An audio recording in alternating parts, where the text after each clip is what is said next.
Good evening, esteemed viewers. We have some intriguing news to share with you today.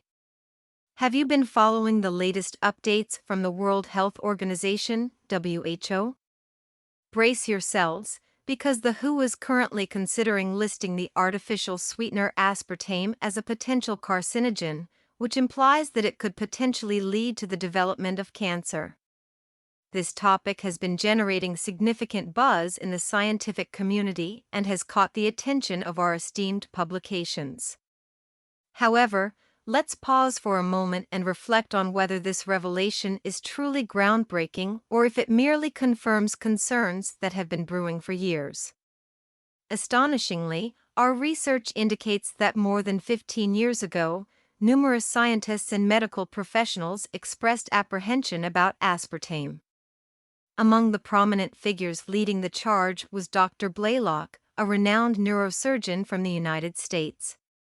Through extensive publications and lectures, he consistently labeled aspartame as a neurotoxin, alongside another controversial ingredient, MSG. Dr. Blaylock diligently cautioned the public about the detrimental effects associated with the use of aspartame. Regrettably, despite his expertise and dedication, Dr. Blaylock faced unwarranted criticism and was unfairly labeled as a conspiracy theorist, enduring defamation in various media outlets. Yet, as we find ourselves 15 years later, it appears that Dr. Blaylock's concerns may have held some merit all those years ago. It seems he was right to raise awareness and urge caution regarding the use of aspartame. We encourage you to stay tuned as we delve deeper into this matter. But first, let us present you with an enlightening clip that further explores the impact of aspartame. Sit back, relax, and allow us to shed more light on this captivating subject.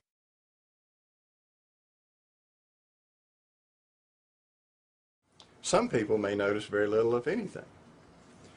A majority of people will have one of a number of symptoms, because we know that the aspartame, because it is a poison that affects protein synthesis, because it affects how the synapse operates in the brain, and because it affects DNA, can affect numerous organs. So you can get a lot of different symptoms that seem unconnected. But in looking at the list of symptoms submitted to the FDA, most of them are neurological, or in some way connected to the nervous system. So the nervous system seems to be one of the areas that's most affected. So we see people have difficulty thinking. They feel like they're walking around in a cloud or a fog. It's a subchronic level. It's not like you go out and you drink a bottle of methanol and you have this acute reaction to it. What we're seeing over a period of time is this slow accumulation of toxins within the body that start to disrupt the normal activity of the brain and the endocrine system, which is controlled by the brain itself. That really the sort of symptoms one can get are pretty protean. All types of symptoms can occur with aspartame. I mean, it clearly, so you need to look at the chemistry a little bit. I don't want to get too technical, but it clearly has an impact on what are called biogenic amines. These are,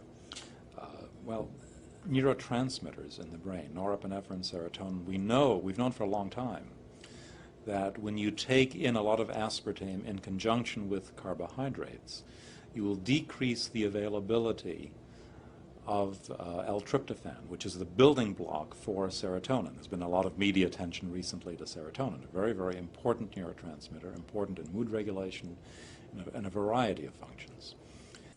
Aspartame is an artificial sweetener, an additive, and it's a chemical. It's not a natural product, it's a chemical. The molecule is made up of three components. Two are amino acids, the so-called building blocks of protein. One is called phenylalanine, which is about 50% of the molecule, and the other is aspartic acid, which is like 40%. The other 10% is a so-called methyl ester, which as soon as it's swallowed, becomes free methyl alcohol, methanol, wood alcohol, which is a poison, a real poison. In conclusion, It is our firm belief that despite the continued support of aspartame by mainstream media, the mounting evidence overwhelmingly suggests its potential for harm. Considering the concerns raised 15 years ago and the growing apprehension in recent years, avoiding aspartame appears to be a prudent choice in the long run. Our repeated discoveries emphasize the importance of embracing natural alternatives and exercising moderation in consuming regular sugar. It is crucial to bear in mind that aspartame is extensively used in various sweets and soft drinks, making it a highly profitable product. This financial aspect raises questions about whether previously discredited studies were genuinely flawed due to significant methodological issues or if large corporations played a role in the process. Eliminating aspartame completely may take time, but it is essential to acknowledge that many countries have already considered banning it. For instance, Indonesia contemplated a ban in 2007, and cities like Manila in the Philippines, as well as New Mexico in the United States, have shown similar concerns. The persistent push to promote its consumption despite years of concern is evident. Let us not forget that dental amalgam was used for over 150 years before its safety was called into question, leading to symptoms such as tremors, insomnia, memory loss, neuromuscular effects, headaches, and cognitive and motor dysfunction.